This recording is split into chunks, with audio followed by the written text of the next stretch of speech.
ॐ ज्ञानतिमिरान्धस्य ज्ञानाञ्जनशलाकया चक्षुरुन्मिलितं येन तस्मै श्रीगुरवे नमः। वन्देऽहं श्रीगुरो श्रीयुक्तपदकमलं श्रीगुरून् वैष्णवांश्च श्रीरूपं साग्रजातं सहगण रघुनाथान्वितं तं सजीवं साद्वैतं सावधूतं परिजनसहितं कृष्ण चैतन्य देवं श्रीराधा कृष्णपादान् सहगण ललिता श्री विशाखान्वितांश तमादिदेवं करुणानिधानं तमालवर्णं सुहितावतारम् अपार संसार समुद्र सेतुं भजामहे भागवत स्वरूपम्। हे देव हे दैत हे भुवनैक बंधो हे कृष्ण हे चपल हे करुणैक सिंधो हे नाथ हे रमण हे नयनाभिराम हा हा कदानुभवितासि पदं दृशोर्मे। श्री कृष्ण चैतन्य प्रभो नित्यानंद श्री अद्वैत गदाधर शिवसदि गौरभक्त वृंद हरे कृष्ण कृष्ण कृष्ण हरे हरे हरे राम राम राम हरे हरे। हरे कृष्णा। सर्वप्रथम मैं अपने गुरुपाद पद्म ओम विष्णुपाद अष्टोत्तर शत श्री श्रीमद् भक्तिवेदांत माधव गोस्वामी महाराज के चरण कमलों में अनंत कोटि दंडवत प्रणाम ज्ञापन करता हूँ। हम लोग श्रीमद् भागवत पुराण का श्रवण कर रहे हैं। छठा स्कंध उसमें हमारा चल रहा है। छठे स्कंध में हमारा चौथा अध्याय है, जिसमें प्रचेताओं के जो पुत्र हैं दक्ष, वो सृष्टि की उत्पत्ति करने के लिए भगवान का जो है उन्होंने पूजा किया, उन्होंने भगवान का और स्तुति की हंस गुह्य नामक स्तोत्र से। तो उसी हंस गुह्य स्तोत्र का हम लोग पाठ कर रहे हैं कि भगवान की किस प्रकार की स्तुति है। भगवान के स्वरूप का बड़ा सुंदर वहां पर वर्णन किया गया कि भगवान जो है किसी प्रकार सा उनका भेद नहीं है, स्वगत भेद, विजातीय भेद, सजातीय भेद से रहित हैं, अद्वय ज्ञान पर तत्व हैं। और भगवान का जो साकार और निराकार रूप के विषय में जो वाद विवाद होता रहता है, शास्त्रार्थ होता रहता है, तो भगवान दोनों ही हैं, साकार भी हैं और निराकार भी हैं। अब हम लोग 33वें श्लोक, 2 श्लोक इसके अंदर अभी और हैं स्तुति में, 33 और 34 दोनों महत्वपूर्ण श्लोक हैं। तो इस दोनों श्लोकों को हम लोग विस्तार से श्रवण करते हैं। 33वां श्लोक ऐसे कह रहे हैं, योनुग्रहार्थम भजताम पादमूल मनाम रूपो भगवान अनंत नामानि रूपाणि च जन्म कर्म भेजे समय्यम परम प्रसीदतु।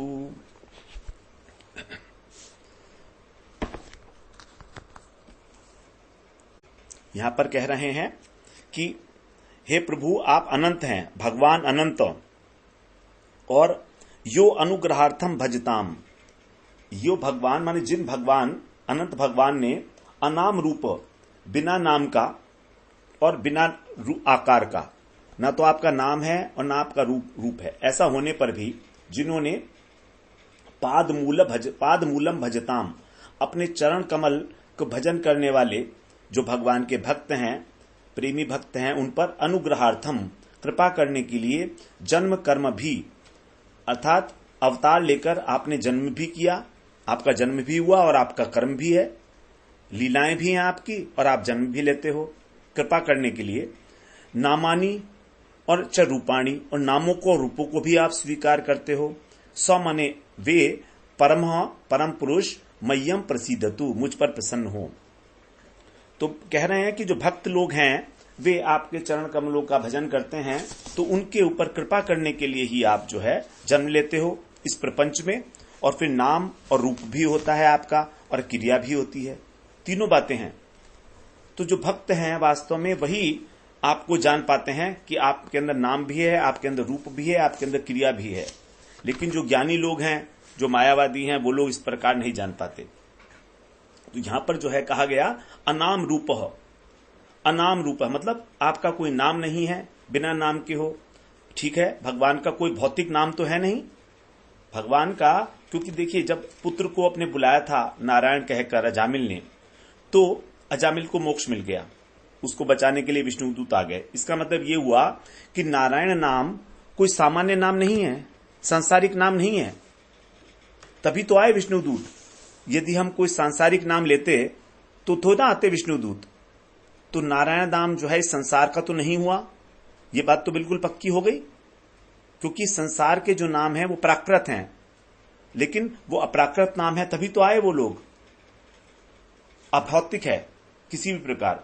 तो अनाम का मतलब यह हुआ कि भगवान का नाम इस भौतिक जगत से संबंधित नहीं है, वो चिन्मय है, वो वैकुंठ धाम से अवतरित हुआ है।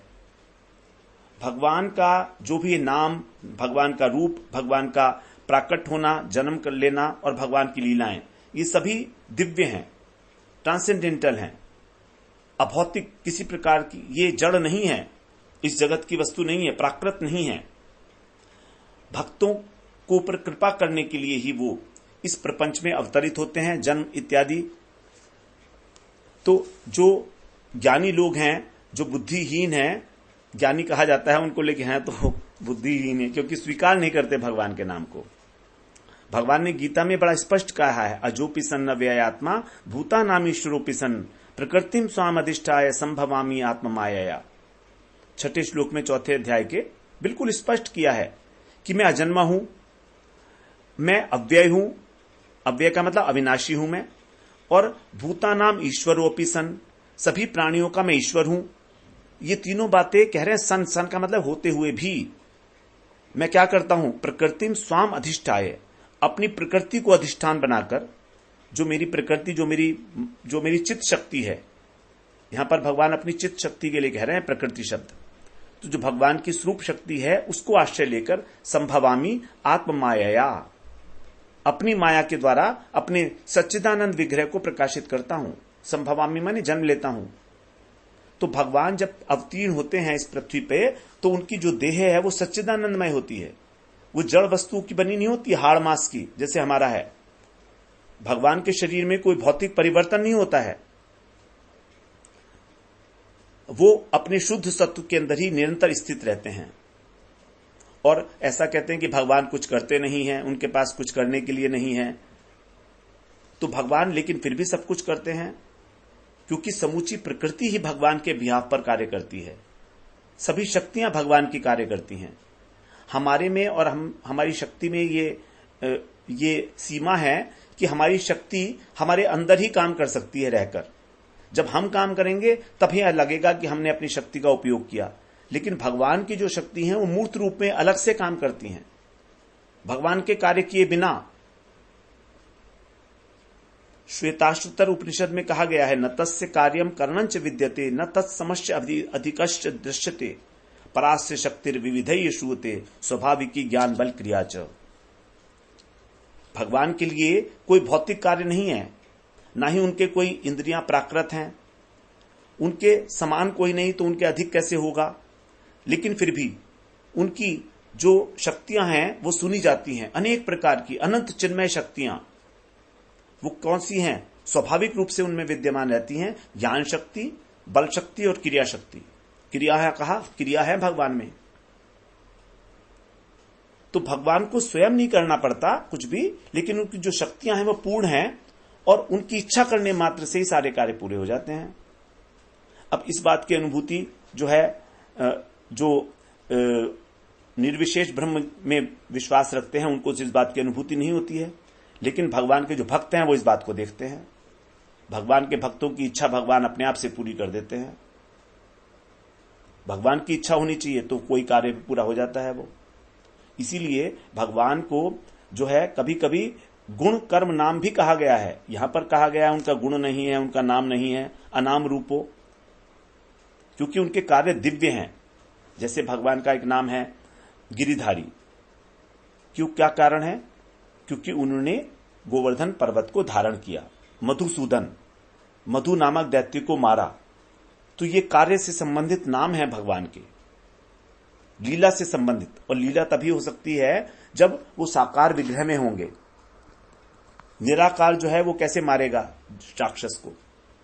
तो वे इतने विशेष रूप से कार्य करते हैं भगवान, दिव्य रूप से, कि अन्य व्यक्ति उसको नहीं कर सकते। कोई भी व्यक्ति गोवर्धन जो है 7 दिन तक नहीं उठा सकता अपने हाथ के ऊपर, कोई भी नहीं उठा सकता, लेकिन भगवान ने उठाया। तो भगवान क्यों किए ये सब काम? अनुग्रहार्थम भजताम, उनके जो भक्त हैं उन पर अनुग्रह करने के लिए। इसलिए हमें भगवान का जो स्वरूप निराकार कहा गया है। और दूसरी बात, एक व्याकरण की दृष्टि से यदि देखें तो व्याकरण में निराकार शब्द बना है कैसे? जिसका आकार नहीं है वो निराकार। तो पहले क्या है? आकार, तभी तो हुआ निराकार। निराकार का प्रश्न ही नहीं उठेगा। ये शब्द जो है, ये शब्द मौलिक शब्द नहीं है। मौलिक शब्द है आकार, मौलिक शब्द है गुण। उस गुण से निर्गुण शब्द बना है। नी जो है वो तो उसके अंदर जो है लगाया गया है, प्रत्यय है वो तो इस प्रकार प्रत्यय नहीं, उपसर्ग, उपसर्ग है, प्रत्यय तो बाद में लगता है। तो उपसर्ग है नी, तो पहले गुण है, उसके बाद फिर निर्गुण है। तो जब गुण है तभी तो निर्गुण हो सकता है, गुण नहीं होंगे तो निर्गुण कैसे होगा? आकार नहीं है तो निराकार कैसे होगा? निराकार शब्द नहीं है, मूल शब्द है आकार। इस प्रकार से हमें इसे समझना चाहिए। 34वें श्लोक में बोलते हैं, यह प्रकृतिर ज्ञान पथैर जनानाम यथाशयम देह गतो विभाति यथा निलह पार्थिवमाश्रितो गुणम स ईश्वरो में कुरुताम मनोरथम। यहां पर ये अंतिम श्लोक है उनकी स्तुति का। कह रहे हैं कि स ईश्वरो में कुरुताम मनोरथम, वो ईश्वर मेरी सभी अभिलाषाओं को पूरा करें। दक्ष प्रजापति कह रहे हैं, कौन से ईश्वर? जो, यह माने जो प्राकृतिक ज्ञान पथई जना नाम, जो निम्न श्रेणी के ज्ञान के मार्ग से जीवों के, यहां पर कह रहे हैं कि निम्न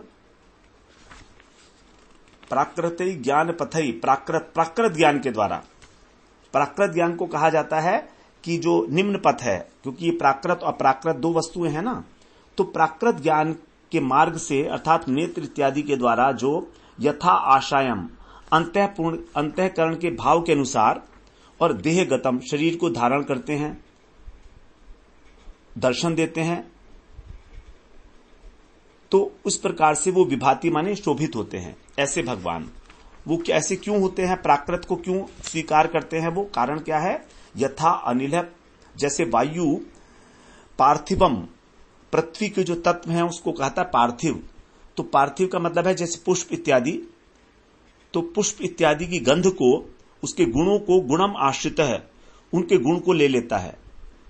तो जिस प्रकार से वायु पृथ्वी के जो गुण हैं, अर्थात फूल की गंध अथवा धूल, तो इस जब के मिश्रण से उस रंग को और उस धूल को अपने साथ लेकर जब चलती है, उसको अपना लेता है अपना, तो उसी प्रकार से भक्तों के लिए भगवान, भक्तों के लिए, मनुष्यों की इच्छाएं पूरी करने के लिए पूजा की जो प्राकृत प्रणालियां हैं उनके माध्यम से प्रकट होते हैं। अंतःकरण के भाव के अनुसार, अलग अलग मनुष्य की अलग अलग अंतःकरण की इच्छाएं हैं सबकी, तो भगवान उसी प्रकार से प्रकट होते हैं जैसे उसकी इच्छा है। जिस प्रकार से वायु जो है वो गंध को ग्रहण करती है, वायु धूल को ग्रहण करती है, उसी प्रकार से भगवान भी अलग अलग देवताओं के रूप में प्रतीत होते हैं। प्राकृत ज्ञान पथई जना नाम, क्योंकि लोगों की उपासनाएं जो है साधारण होती हैं और भगवान जो है सबके हृदय में बैठे हैं, तो वो जानते हैं कि इनकी इच्छाएं क्या है। इसीलिए उनकी भावना के अनुसार भगवान अपने को ही अलग अलग देवताओं के रूप में प्रकट करते हैं और उनकी इच्छाओं को पूरा करते हैं। ठीक वैसे ही जैसे कि वायु गंध का आश्रय लेती है तो हमको वायु लगती है सुगंधित हो गई, लेकिन वास्तव में वायु में कोई सुगंध नहीं है। या वायु में अगर धूल मिल गई तो हम कहते हैं कि आंधी चल रही है, गंध धूल भरी आंधी हो गई, लेकिन वायु के अंदर धूल नहीं है, मगर लगता है कि धूल हो गई। तो उसी प्रकार से भगवान सभी की इच्छाओं को पूरा करने के लिए अनेक प्रकार के देवताओं का रूप जो है देवताओं के रूप में प्रकट होते हैं, लेकिन वो शक्ति केवल एक ही है, भगवान की शक्ति ही है। देवता उस इच्छा को पूरा नहीं कर सकते। तो यहां पर विशेष रूप से जो लक्ष्य किया गया है वो किया गया है पंचोपासना वालों को। पंचोपासना जो शंकराचार्य जी ने जो है आरंभ की थी, क्योंकि जब भगवान बुद्ध ने वेदों का बहिष्कार कर दिया तो शंकराचार्य ने और पंचोपासना की स्थापना की। वेदों के आधार पर वो आवश्यक था, उस समय वो आवश्यक था, तभी उन्होंने बुद्ध की जो सिद्धांत बातें थी सैद्धांतिक, उन्हीं को ही प्रूव किया अपने वेदों के अनुसार। बुद्ध ने कहा कि ये जगत शून्य है, लेकिन शंकराचार्य ने कहा नहीं, ये जगत शून्य नहीं है, ये जगत एक है वेदों के अनुसार। तो वेद को प्रतिपादित करने का जो कार्य किया है शंकराचार्य ने, उसी के आधार पर फिर 4 वैष्णव संप्रदाय जो हैं वो प्रतिष्ठित हुए हैं। यदि वो वेदों का आधार नहीं होता तो वैष्णव का जो सिद्धांत है वो प्रतिपादित ठीक प्रकार नहीं हो सकता था, क्योंकि उस समय तो बुद्ध के अनुयायी हो गए थे सब लोग। तो यहां पर जो उनके द्वारा पंचोपासना प्रवर्त कराई गई, उसी की यहां पर जो है कहे जा रहे हैं कि पंचोपासना में क्या है, 5 देवता माने गए हैं, विष्णु, शिव, गणेश, सूर्य और दुर्गा। तो ये क्या करते हैं पंचोपासना वाले कि ये भगवान के रूप में विश्वास नहीं रखते, लेकिन पूजा करने के लिए मान लेते हैं इन 5 देवताओं को कि भगवान का रूप हैं। तभी तो दुर्गा की पूजा करने के बाद उनका विसर्जन कर देते हैं, गणेश जी का विसर्जन कर देते हैं। वरना कभी भक्त अपने भगवान का कोई विसर्जन करता है क्या नदी में? वो तो अपने हृदय में उनको संजो कर रखता है। तो प्रेम तो है नहीं वहां पर, केवल अपने कार्य की सिद्धि हो गई और भगवान से कहा कि अब आप जाइए, गंगा जी में गोते लगाइए, समुद्र में गोते लगाइए। तो ये कोई अच्छी उपासना नहीं मानी जाती है इस संदर्भ में। तो 3 प्रकार के जो उपासक हैं वो बताए गए हैं। एक तो अधम है, एक मध्यम है और एक उत्तम है। अधम उपासक ऐसा सोचते हैं कि जीव और भगवान में कोई अंतर नहीं है। जीव और भगवान में, जब जीव माया से मुक्त हो जाता है तो ब्रह्म बन जाता है। वो अहम ब्रह्मस्मि, शिवोहम शिवोहम, मैं ही शिव हूं, मैं ही शिव हूं। ये बड़ी हास्यास्पद स्थिति है। पहले तो पार्वती जी की माता के रूप में जो है आराधना की जाती है, और उसके बाद जब शिवोहम कह दिया तो वही जो है पत्नी के रूप में हो गई, शक्ति हो गई ना वो, शिवोहम, मैं ही शिव हूं। तो बड़ी हास्यास्पद सी स्थिति है ये, जो इस प्रकार से सोचते हैं कि भगवान में और जीव में कोई अंतर नहीं है। तो ये अधम है, इनको कहा गया अधम। ये कहते हैं कि शरीर की उपमा से ही, शरीर की उपाधि से ही हम ब्रह्म से डिफरेंट हैं। घटपट, घटाकाश और पटाकाश। जैसे घड़े को अगर फोड़ दिया जाए तो घड़े के अंदर का जो आकाश है और बाहर का जो आकाश है वो मिलकर एक हो गए, उसी प्रकार से ये कहते हैं अगर शरीर छूट जाए तो ये घटाकाश पटाकाश में मिल गया, एकत्व हो गया, एकाकार हो गया। लेकिन माधवाचार्य जी कहते हैं नहीं, ये इनका तर्क ठीक नहीं है, गलत है। फिर दूसरे श्रेणी के लोग हैं, वो ये नहीं समझ पाते कि भगवान का स्वरूप क्या है। वो ये तो मानते हैं कि ब्रह्म है कोई ऐसा जो सबका नियंत्रण करता है। ऐसे लोग कहते हैं कि हाँ कोई शक्ति तो है, हम मानते हैं इस संसार में कोई शक्ति तो है, बस इतना मानते हैं, शक्ति है कोई। तो ये सामान्य लोग हैं, शक्ति की सत्ता को स्वीकार करते हैं, शक्तिमान को नहीं मानते। ये भी बड़ा हास्यास्पद है, क्योंकि शक्ति कभी भी शक्तिमान के बिना नहीं रह सकती है। शक्ति शक्तिमान का आश्रय लेकर ही उसका अस्तित्व है, वरना शक्ति कैसे होगी। और जो उत्तम है, भक्त हैं, वो भगवान को सच्चिदानंद विग्रह मानते हैं। सच्चिदानंद विग्रह, पूर्ण सत्य, चित्त और आनंद, इस प्रकार का। तो ये जो है सर्वश्रेष्ठ हैं, भगवान के भक्त इस प्रकार से भगवान को मानते हैं। तो अनेक अनेक प्रकार के जो लोग हैं, उन सब के अंदर अनेक अनेक प्रकार की इच्छाएं हैं। उन इच्छाओं को पूरा करने के लिए ही भगवान अलग अलग देवी देवताओं के रूप में प्रकट होते हैं।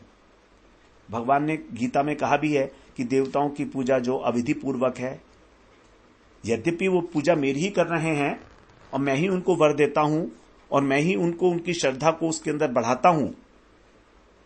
देखिए, देवी देवता में तो इतना भी शक्ति नहीं है कि वो अपने उपासक की श्रद्धा को अपने में बढ़ा सके। भगवान कह रहे हैं उनकी श्रद्धा को देवता नहीं बढ़ा सकते, मैं बढ़ाता हूं। और फिर आगे कह रहे हैं कि ये पूजा अविधि पूर्वक है। दोनों बातें, तो भाई प्रश्न उठेगा कि भगवान क्यों बढ़ा रहे हैं उसमें श्रद्धा, जब वो ठीक नहीं है पूजा। तो भगवान इसलिए बढ़ाते हैं श्रद्धा कि जब देवी देवता की उपासना कर रहा है तो कम से कम कर तो रहा है, शास्त्रों का नियम पालन तो कर रहा है, उच्छृंखल प्रवृत्ति तो नष्ट हो गई उसकी, इस बहाने से शास्त्रों की धारा में तो आ गया।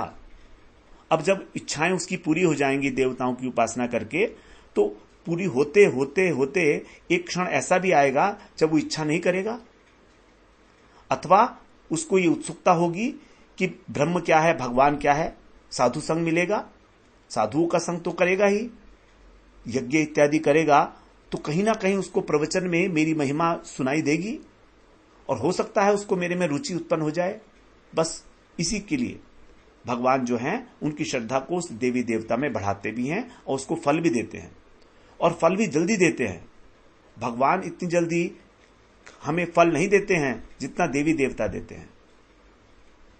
वो जबकि दिया जाता है भगवान की आज्ञा से ही, उनके निर्देशन में, लेकिन वो ऐसा लगता है जैसे मैनेजर है फैक्ट्री का, वो मजदूर को सैलरी बांटता है तो वो लगता है मजदूर ही मेरा मालिक है, लेकिन मैनेजर ही मेरा मालिक है, लेकिन मैनेजर तो मैनेजर है, वो तो मालिक के आदेश से काम कर रहा है, वो मालिक तो है नहीं। इसी प्रकार से तो यहां पर कह रहे हैं कि जो इस प्रकार के लोग हैं, अलग अलग प्रकार के देवी देवता के रूप में मैं ही प्रकट हो रहा हूं उनकी भावना के अनुसार, लेकिन किसी भी प्रकार जो देवता त्रिगुणात्मक जगत में हैं वो तीन गुणों को मैं स्पर्श नहीं करता हूं। जैसे हवा, वायु गंध को लेकर उड़ती तो है, सुगंधित तो हो गई, लेकिन गंध अलग है और वायु अलग है। वायु गंध के अंदर लिप्त नहीं हुई, वायु धूल के अंदर लिप्त नहीं हुई, थोड़ी देर बाद धूल बैठ जाएगी और वायु शुद्ध हो जाएगी। इस प्रकार से बड़ी सुंदर स्तुति की है। और यहां कह रहे हैं स ईश्वरों में कुरुतान मनोरथम, मेरी सभी अभिलाषाओं को ऐसे प्रभु जो हैं वो पूरा करें। अब आगे शुकदेव जी कह रहे हैं 35वें श्लोक में, श्री शुक उवाच इति स्तुतः संस्तुवतः स तस्मिन् अनघमर्षणे आविरासीत कुरुश्रेष्ठ भगवान भक्तवत्सलः। परीक्षित महाराज से कह रहे हैं, हे कुरुश्रेष्ठ, विंध्याचल के जो अघमर्षण तीर्थ है उसमें, तस्मिन माने उस अघमर्षण नामक तीर्थ में, अघमर्षण का होता है, अघ का मतलब होता है पाप और मर्षण का मतलब नष्ट करना। तो जिस तीर्थ में पापों का शमन हो जाता है, नष्ट हो जाते हैं, उसको कह दिया अघमर्षण, नाम ही है उसका। इति स्तुतः, इस स्तोत्र से, जो ये हंस गुह्य स्तोत्र नाम था इसका, हंस गुह्य, इस स्तोत्र से इस संस्तुवतः स्तुति करने पर भक्त वत्सल भगवान, सौ भगवान, वे भगवान आभि आसीत प्रकट हो गए। दक्ष प्रजापति के सामने भगवान प्रकट हो गए जब इस प्रकार से स्तुति की। अब भगवान के सौंदर्य का वर्णन है। कृतपाद सुपर्णांसे प्रलंबाष्ट महाभुज शंख चक्र शंख चक्रासि चर्मेषु धनुपाश गदाधर। सुपर्ण, सुपर्ण का मतलब है गरुड़। गरुड़ जी के जो पंख हैं बड़े सुंदर हैं, इसलिए उनको कहा जाता है सुपर्ण, उनका एक नाम है। अंसे माने कंधा, तो गरुड़ जी जो है उनके कंधे के ऊपर भगवान क्या है, कृत पाद, पैर रखे हुए हैं, अपने चरण कंधे पर रखे हुए हैं भगवान। और प्रलंब अष्ट, उनकी जो भुजाएं हैं, महाभुज, महान भुजाएं जो हैं उनकी कैसी हैं, प्रलंब माने बहुत लंबी है, आजानुलंबित, 8 भुजाएं।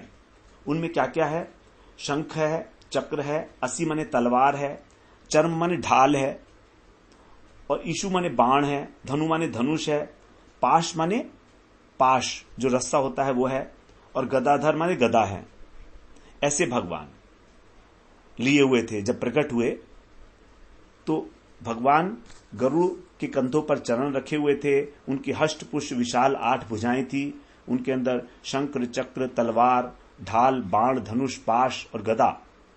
यहां पर पद्म नहीं है। शंख, चक्र, गदा पद्म रखते हैं ना, पद्म नहीं है। पद्म के बदले में और 5 चीजें आ गई, तलवार, ढाल, बाण, धनुष और पाश। यहां पर भगवान का अष्ट भुज दर्शन है। आगे अब 37वें श्लोक में बोलते हैं, पीतवासा घनश्याम प्रसन्न वदने क्षण वनमाला निवीतांगो लसच्छ्रीवत्स कौस्तुभ। भगवान पीतांबर पहने हुए हैं, पीतवासा, घनश्याम, मेघ के समान उनका श्याम वर्ण है, प्रसन्न वदन, प्रसन्न मुख है, और ईक्षण, ऐसे ही नेत्र हैं, प्रसन्न प्रफुल्लित नेत्रों से। और आगे कहते हैं वनमाला निवीत, वनमाला पहने हुए हैं भगवान घुटनों तक की।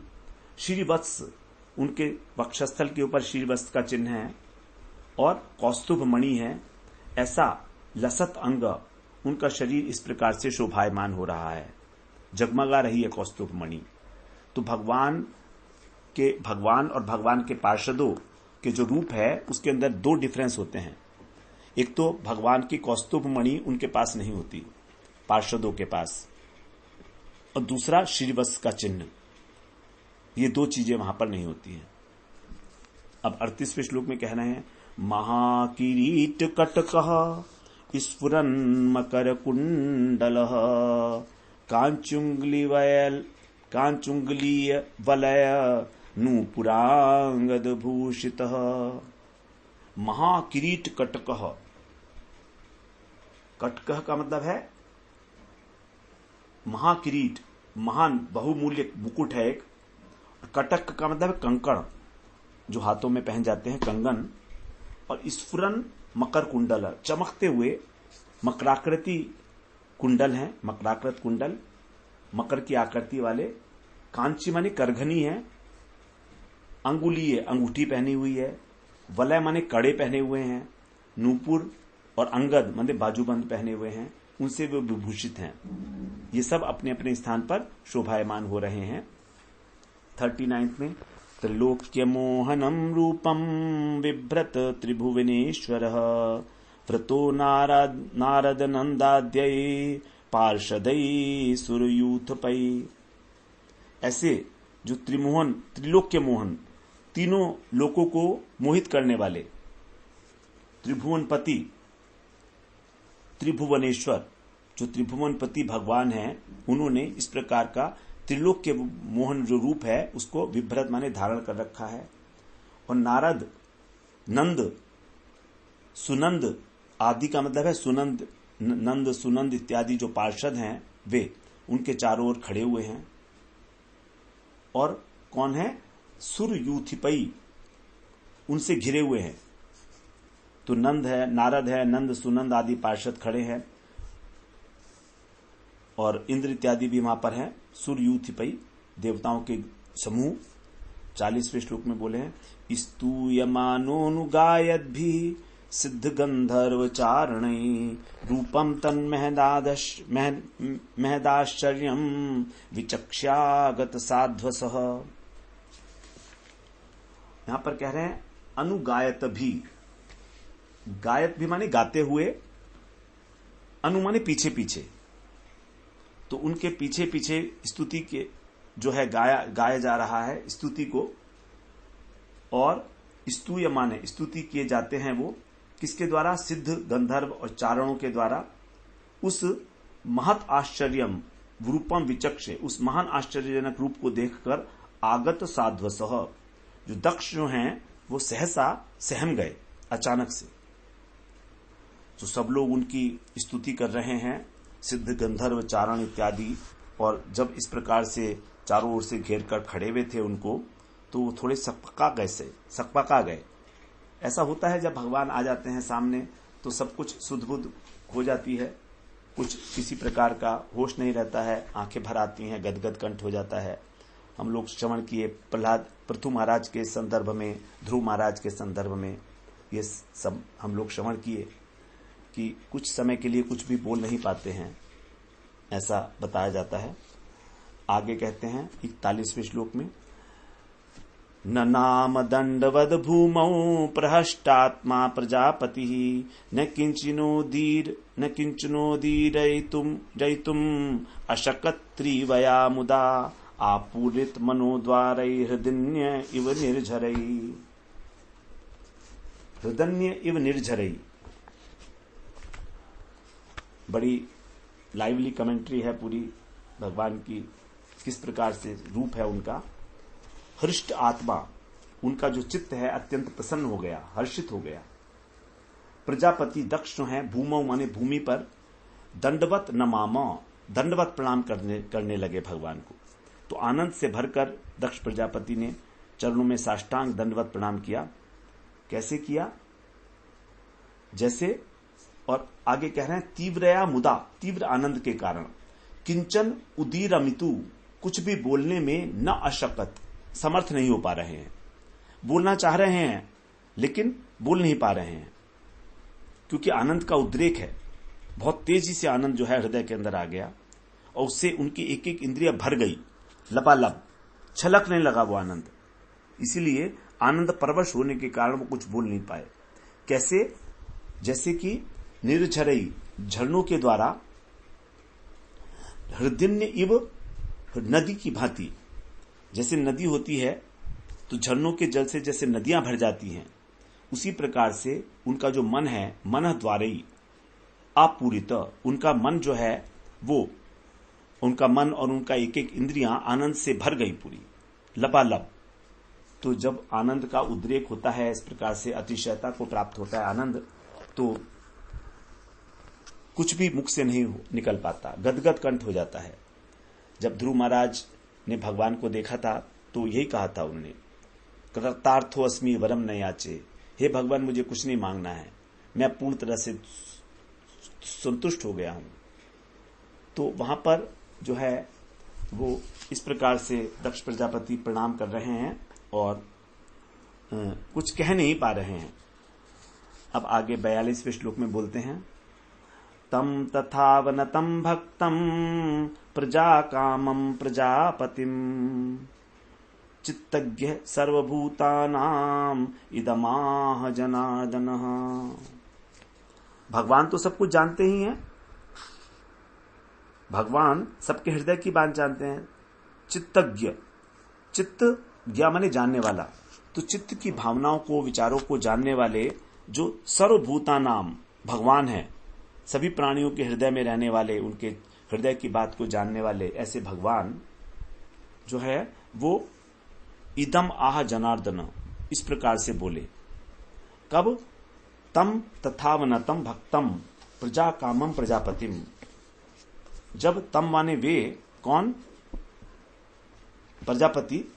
तो जब प्रजापति दक्ष इस प्रकार से उनको, अवनतम माने नम्रता से झुके हुए, भक्त माने अपने भक्त को, जो प्रजा कामम, जो सृष्टि करना चाहते हैं प्रजा की, ऐसे प्रजापति दक्ष से सभी प्राणियों के चित्तज्ञ माने हृदय की बात जानने वाले भगवान ने इदम आहा, यह कहा। अब भगवान क्या कह रहे हैं हम उसको श्रवण करेंगे। कह रहे हैं अब 43वें श्लोक से, श्री भगवान उवाच प्राचेतस महाभाग संसिद्धस्तपसा भवान यदृच्छर्धया मत्पर्या मयि भावम परम गतः। हे महाभाग प्रचेतानंदन, प्रचेतानंद को कहा जाता प्राचेतस।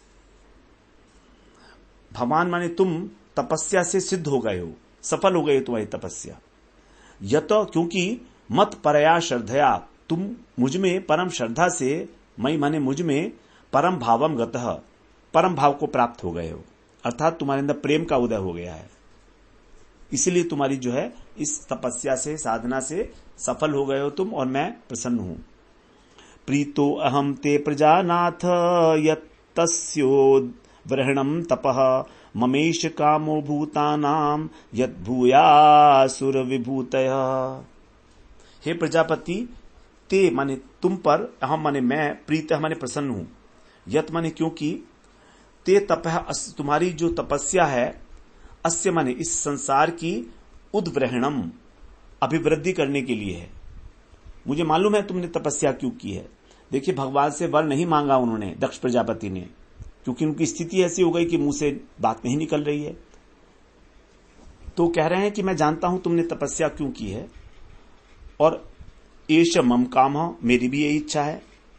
भगवान ने कहते हैं मेरी भी तो ये इच्छा है कि सृष्टि हो। यद भूता नाम, क्या इच्छा है कि प्राणियों की, असु माने प्राण, विभूतया भूय, उनकी समृद्धि हो, सभी प्राणी उत्पन्न हो, अभिवृद्ध हो और समृद्ध हो, अच्छे रहें, ठीक ठाक रहें। ये मेरी भी इच्छा ऐसी ही है। आगे कहते हैं 45वें श्लोक में भगवान, ब्रह्मा भवो भवन्तश्च मनवो विबुधेश्वरा विभूतयो मम ह्येता भूतानां भूति हेतवः। यहां पर अब 44वें श्लोक में कह रहे हैं कि हे प्रजापति, भूतानाम भूति हेतवः, प्राणियों की वृद्धि के जो कारण है, हेतु है, वे कौन कौन है। ब्रह्मा, भव माने शिव, भवंत माने तुम का मतलब यहां पर तुम और अन्य प्रजापति लोग, मनवह मनु मनु, और विभूतेश्वर, और देवताओं के जो नायक हैं, उनके ईश्वर हैं वे। एता माने ये सब, मम विभूतया, मेरी ही तो विभूतियां हैं। आप जो भी हो, सब लोग मेरी ही विभूति हो।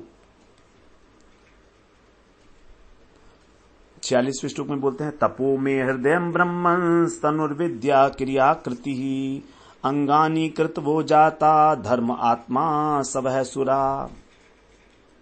हे ब्रह्मन, तपस्या मेरा हृदय है। इंपॉर्टेंट श्लोक है ये। तपो में हृदयम, भगवान ने गीता को भी अपना हृदय बताया है। तो तपस्या मेरा हृदय है, विद्या तनु, विद्या मेरा शरीर है, क्रिया आकृति, और मेरा जो कर्म है, लीलाएं हैं, वो आकृति है मेरी, और कृतवह माने यज्ञों से अंगानी जाता, मेरे अंग उत्पन्न होते हैं, उनके अंदर पोषण होता है उनका। धर्मात्मा, और धर्म मेरी आत्मा है, और सुरा आसवह, और देवता जो है वो मेरे प्राण हैं। बड़ी इंपॉर्टेंट बात बताइए भगवान ने यहां पर, कि तपस्या मेरा हृदय है, विद्या मेरा शरीर है। यदि हम विद्या ग्रहण करते हैं तो समझिए कि हम भगवान का जो श्री विग्रह है उसकी सेवा कर रहे हैं। लेकिन कौन सी विद्या? सत विद्या। यदि हम जड़ विद्या धारण करके और तर्क वितर्क करके भगवान के अस्तित्व के विषय में ही प्रश्न खड़ा करें तो ये घोर अविद्या है, ये भगवान के जो है अवज्ञा है ये। इसलिए हमको हमेशा चिन्मय विद्या, जो तत्व ज्ञान है, उसको प्राप्त करने का ही प्रयत्न करना चाहिए। तभी भगवान प्रसन्न होते हैं, क्यों तो भगवान स्वयं है, उनका शरीर है भगवान का ये विद्या। कर्म जो है भगवान की आकृति, जितनी भी लीलाएं हैं भगवान की, उनसे उनका स्वरूप जो है वो हमको पता लगता है। भगवान जब गोवर्धन में जो है धारण करते हैं गोवर्धन लीला, तो उस समय भगवान ने क्या स्वरूप धारण किया। भगवान ने जब वेणु वादन किया तो क्या ललित त्रिभंग रूप से खड़े हुए थे। भगवान जब बाल्यावस्था में रेंग रहे हैं तो वो घुटने चल रहे हैं, ये भी उनकी आकृति है, ये भी उनकी सब रूप हैं अलग अलग प्रकार के। तो लीलाओं से ही भगवान का जो है पता लगता है आकृति का। और यज्ञ भगवान के अंग हैं, और धर्म जो है भगवान का मन है, और देवता लोग प्राण हैं। इस प्रकार से 46वें श्लोक तक हम लोग आज श्रवण किए। फिर अगले सत्र में हम 47वें श्लोक में प्रवेश करेंगे। वो थोड़ा इंपॉर्टेंट श्लोक है, जो चतुश्लोकी में हम लोग पढ़ाए हैं, उसी प्रकार का एक श्लोक है। वांछा कल्पतरुभ्यश्च कृपा सिंधुभ्येव च पतितानां पावनेभ्यो वैष्णवेभ्यो नमो नमः।